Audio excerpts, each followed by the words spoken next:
or even Pei to come through. But it's going to be really interesting to see how they play Pei this time around on the side of Boom Esports. Will we get that aggressive Tiger himself, or are we going to get a little bit of a soft kitty going into the jungle, and is VKS standing and apply pressure to the Pei? That's going to be the benchmark of this game. Can Danny get a good jungle? Because Pei is one of the more aggressive junglers. They have the Athena to really just harass. I can see Athena did go for the smite and gets the steal on towards that jungle and might be able to survive. This was what they were planning about.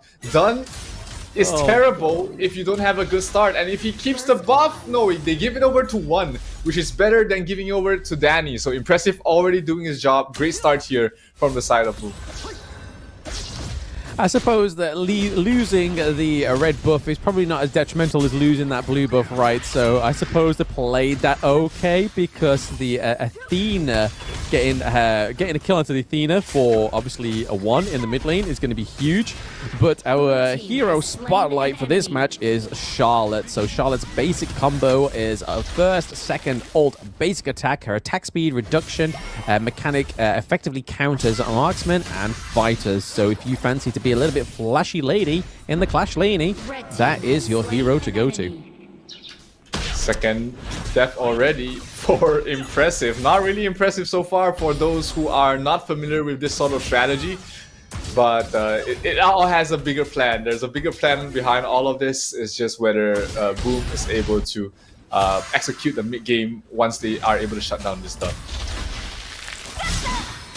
Yeah, we would like to assure you that it may not be a feeder, but I can't promise anything, especially with the sprint being played onto the lane as well. This is a great mechanic for a lane because it's able for him to run in, get that death on sunset, or for a disengage, which is instantly removes slow effects and grants 30% movement speed for 10 seconds, while sprinting half slow effects received and grants an extra 20% movement speed when out of combat. So again, for somebody like a hero like Elaine, is going to be an integral common skill to pick on that hero. Yeah, not many heroes do pick this. Do pick the sprints just because, you know, Flash is generally just more useful most of the time, but it has its uses. It is very situational, and like you said earlier, Elaine is definitely one of those that can really utilize it to the fullest at the moment. Top lane, Yap gets caught out there. Elaine will be the one to get the kill, so that's going to be a huge thing there for the side of Boom, who is just way too busy trying to get the done online. And because of that, they will have to sacrifice something, and that something will be Niam on the Clash lane.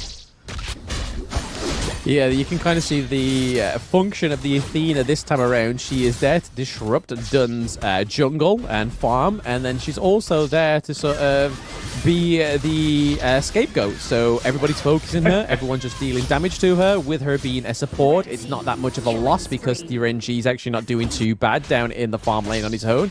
Toshi really holding his own down there in the farm lane, and then obviously you have Pei there. So in the worst case scenario, you can kind of have either Heino or you can have Pei come through and help down into the farm lane if needed. But right now, it doesn't seem like it seems to be a detrimental thing, and it doesn't seem to be stopping the side of Boom Esports from aggressing and advancing in the gold lead ever so slightly. Impressive once again doing his thing, trying to get a steal. Did he get it? No, he did not get it. No, he didn't get it. His life again. At what point there we go. does this... Yeah. When's many deaths enough deaths? When can we say come back a bit? Come back to the home team. Come on, stop killing yourself. It's like we stop giving over goal, baby. We don't need any more of that. But it seems like this is what Impressive has done for quite some time, and it's definitely working here right now. Athena being able to get picked up once again. Just got to be careful that they don't give too many of those deaths over to the Lady Sun so that their farm lane is ahead of the Renji on Boom Esports. But so far, they are very much teetering between the gold lead here. So again, 300, 200 gold difference is nothing at all. And Dunn being able to fly over the wall, not getting caught out there on that 3v1 because it would have been a big upset for the Charlotte. But there we go, Toshi getting 2v1 under the turret. And it looks like the first tier turret is going to be taken down by VKS. Yeah, much needed there, being able to snowball the Lady Sun early to her to her power spike there. We haven't seen a G6 really make a lot of movement across the map. It hasn't been the aggressive pay that we've been used to seeing. Mid lane still under pressure. Danny really hasn't been able to get any other kills outside of impressive. So in a way, the strategy is working. They've been putting a lot of focus on towards him, but whether it's going to pay off towards the long run is something else we'll have to see altogether.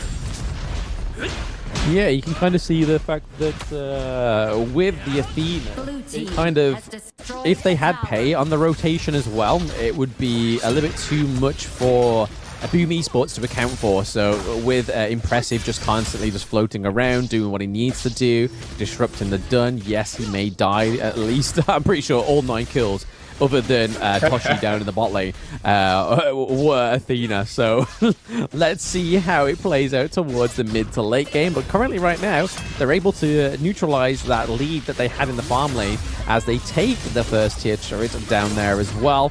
Impressive once again getting caught out here. There is no means to get his team into the blue side of the enemy jungle. We see that Zhongfei pushes back Toshi as well, leaving a Dragon all on his own. Heinu has only a very close place to recall to, but is dashed to change that all around. And now the Clash lane has taken the first tier turret as well. Yep, and all the information still being provided there by Impressive, even though he's dead. That's one of the upsides of having that Athena, is that he's always able to rejoin the fights very, very quickly just because of how her passive works. And still, now with the pay, now they are going to be more aggressive in the enemy jungle. Net worth is still in the lead of Boom Esports for the moment, so that's going to be boding well for them leading on towards the mid game. Yeah, you can kind of see that the pay is now having a little bit more freedom to roam now that the 2 side lane turrets have been taken. So maybe this was the overall goal. Is just like, yo, Impressive, just die. Just do the easy thing. Just give us some intelligence. Let's let me know where they're going to be at so I can be in the opposite side of the map. And that seems to be working so far for Boom, as they are still ahead with the gold, but it's not a lot. This is probably the closest the gold difference has ever been for so long. I mean, we're going 8 minutes in. Nobody's like a K ahead. It's just like 100. And it just keeps flickering to and from, but that mid lane turret may go down here. Renji is just tapping away with those basic attacks onto that turret, and VKS aren't bothered. They are just like, yeah, take it. Take it. Yeah, they know that they are playing for the end game. They're playing for a much bigger goal there. As long as their jungle, their jungle as well as their clash laners are not under any sort of pressure, they are able to take the mid game fights very well. Pei doing a lot of damage towards the Zhongfei, but Zhongfei still has his ultimate, not going to pop it yet, just waiting for the opportune moment, but that opens up the Tyrant to go towards the way of Boom. The second Tyrant for them to pick up. Yeah, VKS definitely lacking in the jungle objective department here. VKS, Danny, not quite on point with the Dunn. Obviously, we know this player can play very flashy jungle heroes. He clearly doesn't want to pick them up first game because, again, that would just be a little bit too telling for the side of VKS, it seems. But currently, Boom is doing fantastic on both, like all factors here. Other than kills, they are doing pretty great. Like I said, the gold difference isn't a lot because obviously Impressive having to die so much means that the gold lead gets nullified. I suppose that's the only trade-off with the Athena pick, but not being able to close down the Hino there. We see that Impressive jumps on to Ejix as well, so all in that mid lane. They've got to be careful, VKS. They don't want to get funneled in because they do not have a first tier turret to rotate back into safety, and nobody gets picked up. Yep, still a 400 gold lead, essentially nothing here for the side of Boom. In terms of the map, they do seem to have a better control across the map for now. Danny Once again, trying to get that blue buff. Spread. Oh, nope, steal. No steal. It's gonna still go towards Danny. But at this point, 10 minutes in, has Danny really done anything on the done? No. Not really. Yeah, just getting free kills from the Athena. It's kind of just like, yeah, well, I got 12 kills. Yeah, but she came to you. She gave you those kills. It's like nothing really impressive to be had there.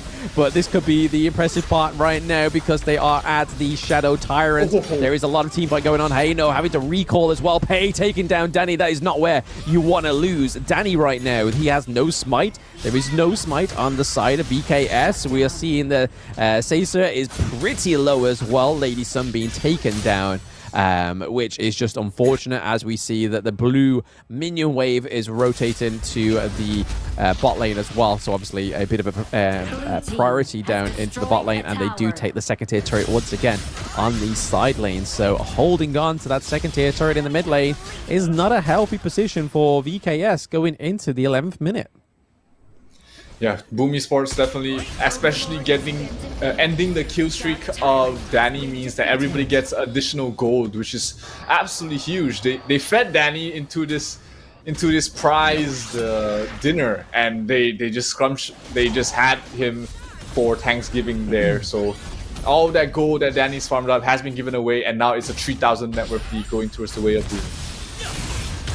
Yeah, no, that's also a very interesting mechanic into the Athena pick, is that you feed up that one person, then you literally create a pinata, and that's exactly what is happening to Danny. But we do get a kill onto Impressive. Once again, crucial engage, but the kill is going over to VKS1. Again, would be a great pickup for a kill for the mid lane, but it's just looking too shaky here for VKS. They do not have any dominance in those lanes. They're at the higher ground turrets on both of their side lanes as well. So again, there's just not much place to go back to. They are pretty much... I feel like this is kind of like maybe we should just try and play the best we can do in game one here, and then just go back to drafting game two. Try and play a little bit better here. I feel like the Dun just isn't doing what it needs to do. Yeah, I mean, we've been critical of this hero for the longest of time across 2 invitationals, and this is exactly why this hero is not high up in our radar. Looks like Boom Esports with the unorthodox strategy will be able to take game number 1 as they get a ace, get the kill on towards Niev, who just respawned. They're laughing their heads off there from the side of Boom.